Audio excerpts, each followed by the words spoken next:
Hello, everybody, and welcome to Real Estate Talk with me, your girl, broker of Connections Realty Group, and my friend. You gonna Demetrius, say your name, Demetrius? I'm trying to see myself on the screen and I can't find me. Do you You see there? me? I can see you. Yeah, I Okay, see good. you. Hey, everybody. Hey, Well, Brianne. one, I want to say, Demetrius, thank you so much for us going on this venture together. And guys, we're going to be here every Wednesday from 12 p.m. to 12:30, and we're going to be talking about all things real estate. Um, the industry is shifted all across the country, but especially if you're in Atlanta, some things have occurred, right? And so today we're going to talk about what's going on in the market in terms of affordability and just what happened. So Demetrius, and we want y'all to chime in. So if you want to raise your hand and say something or just put it in the chat, we'd love that. And Demetrius, you kind of look at the chat and read some things if you need to. Absolutely. So guys, let me ask y'all first of all, just put it in the chat. How y'all feeling about these house prices, these mortgage payments, interest rate, rent? How y'all feeling about it? While they're doing that in the chat, Demetrius, I know you've been here for how many years in Atlanta? About 36. About 36, okay. How you feeling about the shift in the pricing, the affordability? Well, it's really pretty interesting because it didn't happen all of a little bit. It just happened all of a sudden. And I think people are so used to yesterday, which yesterday now is what, about 10, 15 years ago, that's what they remember. They remember the history of Atlanta being the greatest place for real estate because it was so cheap and you can get so much property and so much land.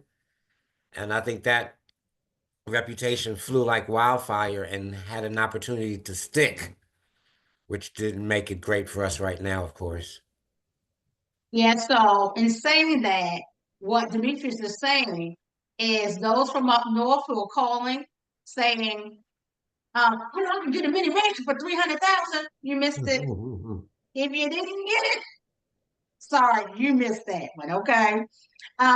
So let's talk about the interest rates because Demetrius, I know last year Uh-huh. everybody was, well, wait and see what the interest rates. I'm gonna wait on the interest rates. I'm gonna wait on the interest rates. Let's talk about what is the current interest rate, first of all, and then put the current interest rate into perspective. Okay. I think that is good, but even explaining it does not make people feel any better, but I'll go ahead and explain it. Right now, to answer your first question, interest rates are about 6.8 to 6.9 on any given day. And believe it or not, that's a really great rate. Yes. So many people remember the 2.5 to 3.5% interest rates. Well, those were artificial rates anyway, because those were rates that were with the government buying down mortgage-backed securities, which they normally do not do. They did that to keep inflation and the prices down, which was great. But you probably won't see that again in our lifetime at all, that they'll go down Well, that low.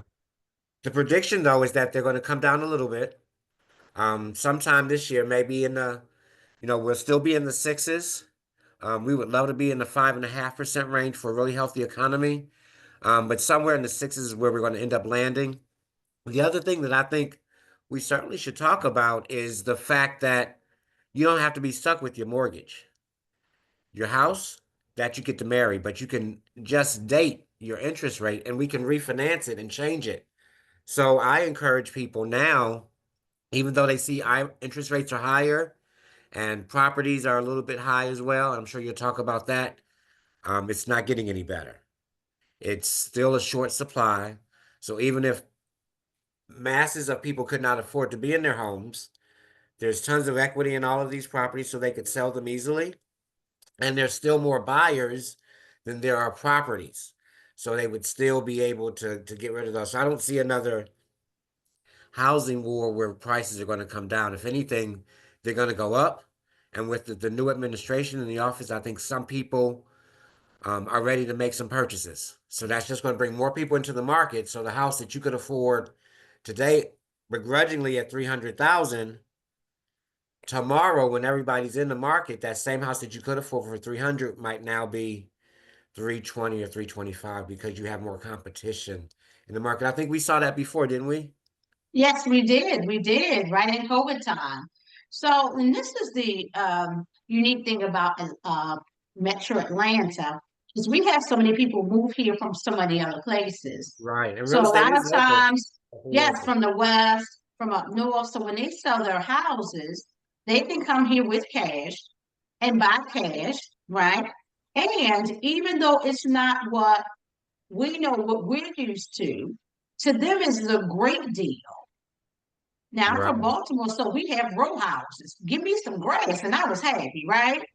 So even though those of us who've been here and seen some things, we're like, oh, I'm just going to wait. What you're going to do is price yourself out, and now people from all the other cities and towns are going to come, be able to afford it, enjoy it because it's more than they're used to, and some Mhm. people are going to be stuck renting. What are some people in the chat saying, Demetrius? Can you see it? Yeah, well, we have a refinancing story, and I apologize. I'm not sure who that is. Um, It's me, Victor. oh, Victor, get out of here. Tell us your story. What's your refinancing story? Okay, so recently, in May, my girlfriend recently purchased a property, right? And I used my VA loan. Good. So just for everybody's awareness, there's a benefit that you can use with the VA loan that's called an EARL. It's an interest rate reduction loan. So after 6 months of on-time payments, plus a little buffer on the back end, it's a VA requirement. But you can pretty much refinance your home every 6 months. So long story short, we went from initially having a 7 point, like a low seven, and refinance to a 5.75. That's a good story. VA Great loans, thing. we talked about that last week, Stephanie, how great the VA loans are because they allow you to be able to refinance that on the market without having to go through all the costs and the same qualification procedure just being on time. So thanks, Victor. That's just a testimony of what we talked about at our last meeting about how great VA loans are. They are. They provide for anyone that's on the line that might be interested and is a veteran or knows one, let them know that many times they don't have to have any kind of a down payment. And Absolutely, Stephanie, with her absolutely. magic, also arranges where sometimes they don't need much of any kind of money because the seller is helping to pay some of their costs too. So if you know a veteran, let's get them into a home. Absolutely. Now's the time. Now's the time. So, Demetrius, you alluded to, the interest rate coming from the COVID interest rate, right? But it's still a good rate. Historically, I want y'all to don't believe it because as humans, we live in a short present. We forget real quick. I want you to Google interest rates over the last 20 years. And what you're going to see is this is a good interest rate. Mm-hmm. Interest rates at one point that I can remember were 14%. Of 14%. course, And people right, still bought homes. absolutely. Now, of course, we understand the housing prices weren't as high, but they weren't making as much either. Okay. Absolutely. So now, and we know Atlanta people, I promise, listen, I'm with you. The interest rates went up and so did the house prices. And now we're looking like, for what? I get it. We got sticker shock right now. But you know what? We had sticker shock last year. Now it's time to get over it. Absolutely. Absolutely. Now we have to get with the new norm. People are saying that these prices are, inflated. But I want y'all to remember. Y'all remember 99-cent gas? You ever seen that again? All right. Penny candy, all of that. That is over. And going back to your point, Demetrius, it's not coming back, y'all. So now we have to renew our mind to the new prices and remember what home ownership is really for. So let's talk about the prices. I'm not going to get into some things because we're going to be coming every Wednesday with some great information. But I want y'all to think about You can still get a nice house for 300,000. You can get a doable house. You're not getting a mini mansion for 250, but there are houses out there at 250. I'm going to tell y'all something I'm surprised about. I have a client that could only go 175. And I found some decent, you're not getting a mini mansion, so we're going to wipe that clear. Y'all get that. Take that away. Bought some decent houses, but they just had to go to Jackson on this end, Jackson and Griffin. I was pleasantly surprised because me, I'm thinking who can get something under 200? But you just have to change your taste, right? So what I would suggest that you do is start looking, find out what you can afford, what you feel comfortable with, and start looking in that price point and start to like what you see. Demetrius, what were you gonna say? No, I was just thinking, I don't necessarily want people to think that we're wanting them to change what they love. We're just saying that a lot of times when we see people in these beautiful homes, it's not their first home. A lot of times it's not Oh, their second home. So sometimes, like Stephanie is saying, you're changing your mindset, not to say that I want purple carpet because you never like that. But what she's saying is change the mindset to knowing that buying a house is more than just a place to live. That's one of the biggest parts. But also it's about investment. And so maybe you're excited that you're finding your first investment property, which will put you ahead of people that own their first home because they don't have that. So you buy this house, put low down payment, live in it for a year while you save up more money and get more equity in the house that Stephanie found for you in Griffin. That's a great deal. That's gaining equity. And now you saved more. And now you have more income because of the rental property that we've now made from your present home. And guess what? Now you move to that Buckhead property that you want and you can afford. So I think that thing you were talking about earlier, Stephanie, on mindset is absolutely everything. I mean, it goes through everything that we've got to do.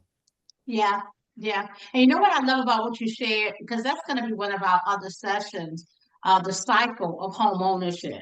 Mm, And, that's good. and I know you just touched on it because people are coming in their late 30s and 40s, talk about dream home and haven't owned the first one. That's not really how the cycle goes for you to do it the right way. But we're going to have another session on that. Um, Go ahead, I'm, Demetrius. What are you going to say?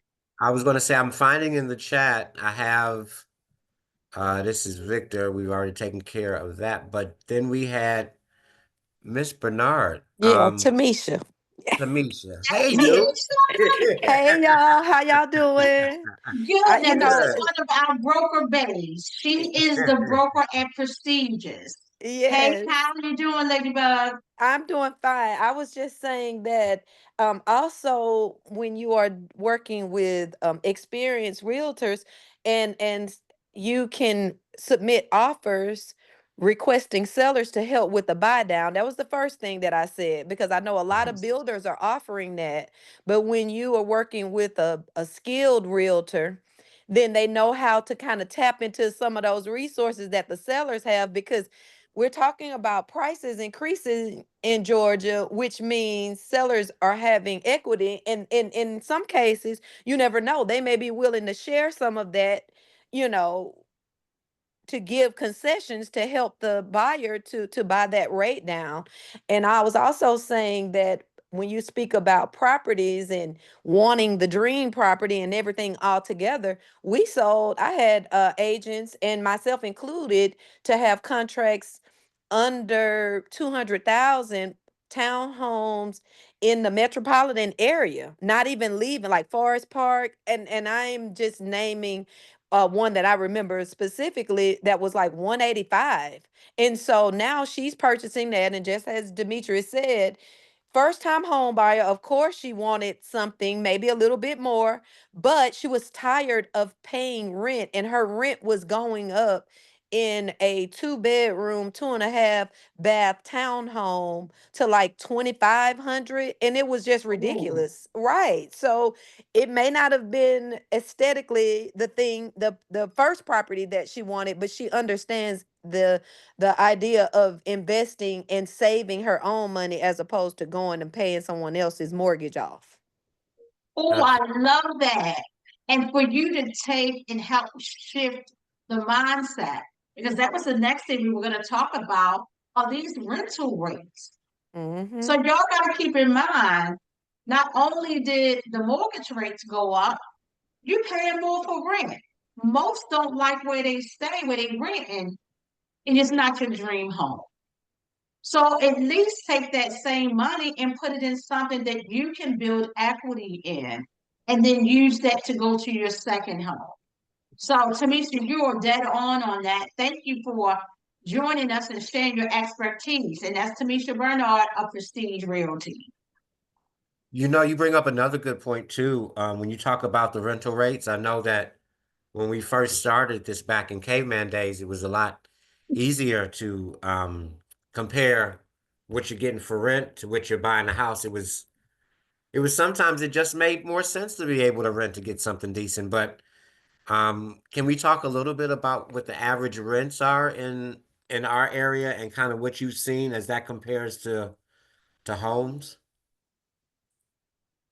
So Tamisha, what would you say? Are you still on there? What I'm would you here. say you're seeing the average rent be, Tamisha? Honestly, I had someone call me yesterday, and I don't necessarily specialize in the rental market. However, I've had a few people calling, and uh, I'm gonna start out, let's say, at least 21, 3 bedroom. If you want a home, at least 2100. And I was just looking for somebody who was trying to do something 1800 and was willing to be in different areas, but um she was looking for 4 bedrooms, and that was really, really hard. And we did end up finding 3 bedrooms in I think Union City, 3 bedrooms, 2.5 bath, but it was right at 21. I think Wow. actually one of our broker Yeah, colleagues had it on her page, but it was 21. So rent is really, really spiking. And you know why? It's the demand. More yeah, people are being or they think that they're being forced to go to rent as opposed to being educated on what it takes to be able to purchase a home, because the media puts out the worst information.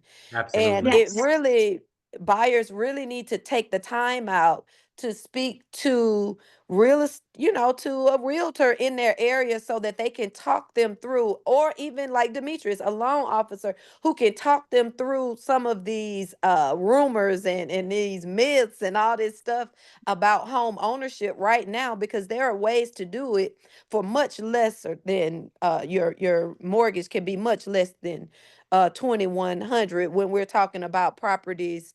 We're being able to find these different investment type properties that will give them a much more comfortable payment for a year. Absolutely. And be mindful, we need to remind everyone too, $2,100, which is a lot of money. It's not a sharp place necessarily. It's not some place that your family's going to come in and say, "Oh my God, how did you afford all this?" You can still be living in the hood at $2,100. Absolutely. And you know what else people have to remember? And I want to let y'all know this. It is harder to rent than it is to purchase.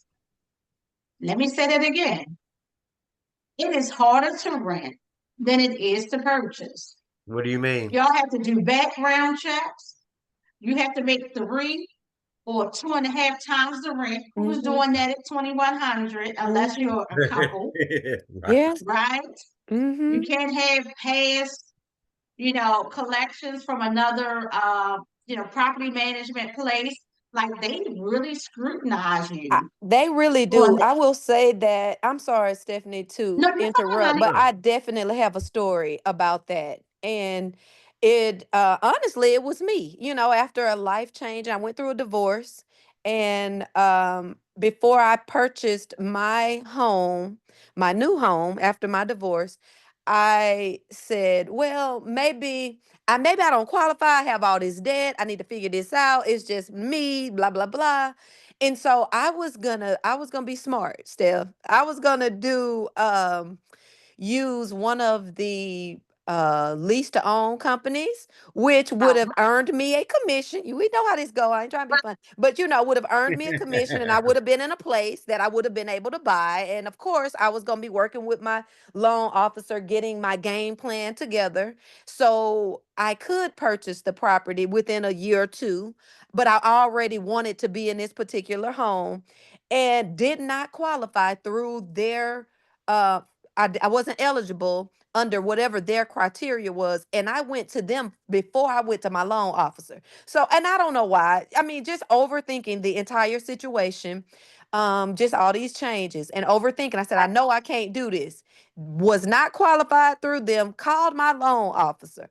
And we went through a number of things. And he says, Tamisha, you can buy now. What were you even thinking? He says, now there are some things that you will need to do. But he said, give yourself a couple months and you will be able to buy. And that is exactly what I did. So you're right. A lot of times renting the criteria or even doing the lease purchase, if you have some cash that you can put down, like always try to go to that loan officer first and see what your options are, because you could be very well putting yourself in a situation where you're losing money, because that's exactly what I would have been doing. I love that. I love that. Excellent. Thank you for being so transparent and sharing that. So, guys, I'm going to tell you again, with the rent being so high, look into it.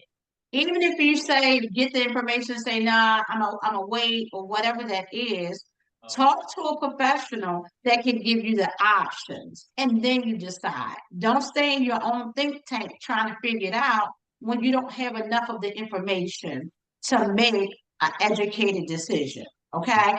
That's what people like me and Tamisha and other realtors are for. We help you through that. Now, y'all, since we're talking about what's going on in the market, now we need to talk about the strategies to win. If you're going to come outside and say, you know what, I'm going to do it. I'm going to buy a house. I'm just going to live there. And this is a myth, because a lot of people still think, well, I'm looking for something because once I move, I want to be there for 30 years. Nobody does that anymore. Take that myth and throw it in the trash, ma'am and sir. Especially in Metro Atlanta.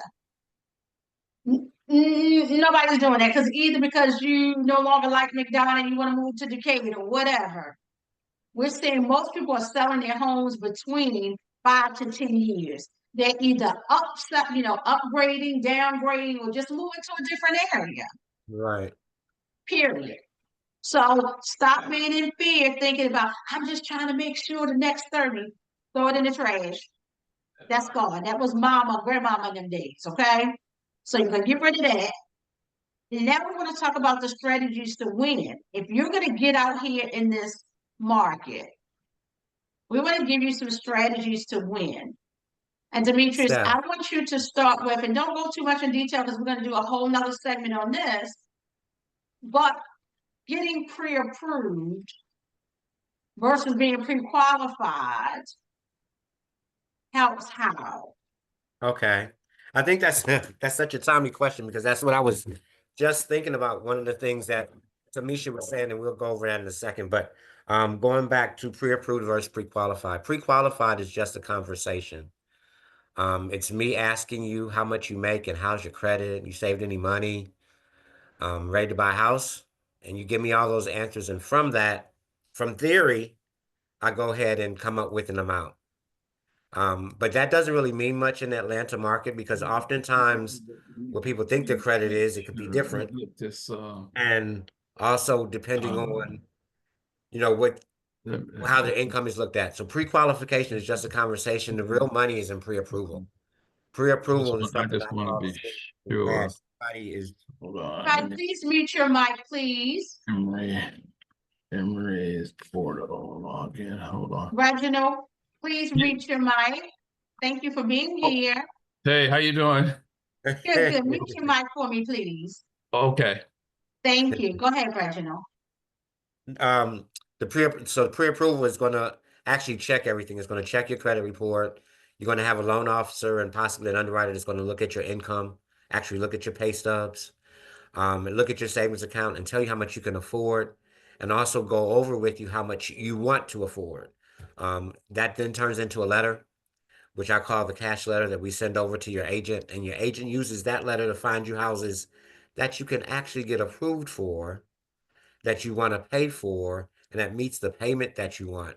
So pre-approval is really, really important. I remember before, when we didn't really have pre-approval, an agent would just take buyers to see a house, but that's when houses were really, really It's a a lot less money than they are now. Because now, if you go find a $300,000 house and you're only approved for 250, that's a really hard thing to kind of get over in terms of the quality of the house. But one of the things that I'll reiterate, and probably I want to piggyback off what Tamisha was saying, is this business is just like any other business, especially loan officers. They're like doctors and anybody else. You have good ones and bad ones, Right. with experience and no experience. And sometimes it's just the relationships they know. So don't take the first no that you get. If a loan officer, if Yes. somebody tells you no, like Tamisha heard, ask somebody else, get a second opinion. Because sometimes it's just a matter of experience and resources that one loan officer might not have compared to another one. So if you're sure you want to buy a Been house, doing this how long, Demetrius? I'm 34 years now. Also, and that's why I work with, like you said, you have to work with the best of the best in order to get the best outcome.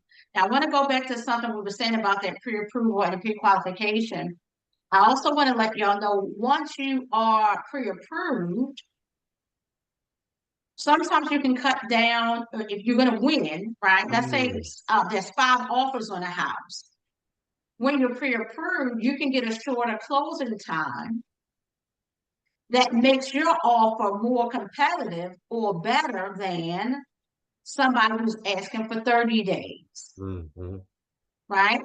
The other thing pre-approved helps is not get you so far down the kicking the can down the road in your deal, and now you find out things that we couldn't know because you didn't turn in all your documents and get underwritten, right? Is what we call it. So guys, that is one of the strategies. Get pre-approved, work with the loan officer, give them everything so that way you know that you're good to go. Once you put this offer on the house, we can protect your earnest money, we can give a stronger offer, those kind of things. Now, another strategy to winning is, right now, I'm gonna be honest with y'all. Most of y'all, if you go now, can win because right now, houses are sitting a little longer and sellers are willing to pay your closing cost or at least contribute to it. Now, I want y'all to hear what I said. Your closing cost. It has been a practice or a trend where sellers were paying closing costs, right? And so some people will say, oh, they pay the closing costs, don't they? That is not their job. It is your closing cost. When they do that or contribute to that, that is a gift to you because you are responsible for your closing cost. Now, anybody who was back in the COVID time, when they bought them houses and y'all had those bidding wars, how many of y'all got some closing costs paid? Not many, right? Because they had multiple offers. If somebody is going to say, oh, I'll pay all my closing costs versus you need closing costs, guess what's going to happen? They're going to go with the deal that nets them the most. Now, some people say, well, you know that. Listen, they don't know how great of a person you are. They don't know that you're on a choir board and the usher board, okay? So they have nothing to go on except paper. Okay, so this isn't about how good you are. This isn't about how nice you are or how much more you need the house. You really, really need it.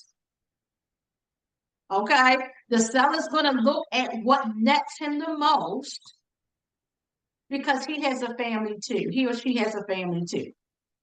Okay, so again, I want to say, for those of you who don't have a lot of money or have a lot and don't want to spend a lot, this time is a great opportunity for you to go out and possibly only have to pay your down payment and get a seller to contribute your closing cost. Okay. I'm good, and I know we're at 12:30, y'all, because we got to keep it at y'all lunch break. Demetrius, this was so much fun. It really was. There's so much that folks can learn. And I just appreciate people taking time out of their schedule to be with us because that's really making the difference. An educated consumer ends up saving more money and feels better about the process. But thank you, Stephanie, for what you're doing. That's pretty cool. And guess what, y'all? Demetrius and I are going to be here every Wednesday at 12 o'clock. So get your Wednesday. co-workers to hop on this call. We are going to educate our community, whether you deal with us or somebody else. This is really about we need our community to win at a higher level. And we have it to do, especially in Atlanta. So y'all, thank y'all for tuning in to Real Estate Talk with me and Demetrius of Southeastern Mortgage. Demetrius, give out your information, please. My information, you can call me 404-396-7445. I'm the mortgage educator on Instagram and my name on Facebook, Demetrius Lockett. Or just call Love it. Stephanie. Got all my numbers. And I'm your girl, Stephanie Thomas, broker, Connections Realty Group. I'm also an agent. So if you need me, 404-246-3841, go to connectionsrg.com and pick up my information. Y'all, next week, hey, if you're here and there's a topic you want to talk about or something you want to learn, type it in the chat. We'll grab that. And y'all, we'll see you next Wednesday. Same place, same time, 12 to 12:30. See you soon. See you then. Talk to you later. Bye. Bye.